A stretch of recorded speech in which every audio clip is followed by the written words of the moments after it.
Kanuru Carmel మాతా దేవాలయం విచారణ గురువులు ఫాదర్ సలివేంద్ర సౌరి ఆధ్వర్యంలో గుడ్ పవిత్ర శుక్రవారం సందర్భంగా సజీవ శిల్వ మార్గం భక్తి శ్రద్ధలతో 14 స్థలములు నిర్వహించారు. శాలిపేట నుండి బందర్ రోడ్డు మీదుగా పెనంలూరు 4వ జంక్షన్, పోరంకి, తాడిగడప, కామైతోపు, కానూరు కార్మెల్ మాతా దేవాలయం వరకు జరిగింది.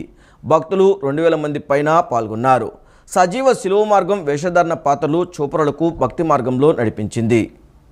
ఫాదర్లు సలివేంద్ర సౌరి దేవదానం, రత్నరాజు దివ్య బలి పూజను, దివ్య కారుణ్య సాంగ్యములు నిర్వహించి అందరికీ దివ్య సప్రసాదం అందించారు.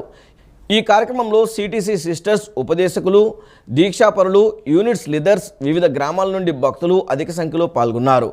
యేసు దివ్య శరీరాన్ని భక్తులందరికీ ప్రదక్షిణ చేశారు.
నా రక్షకుడైన యేసువా, నీ మీద లేచితిరి కదా.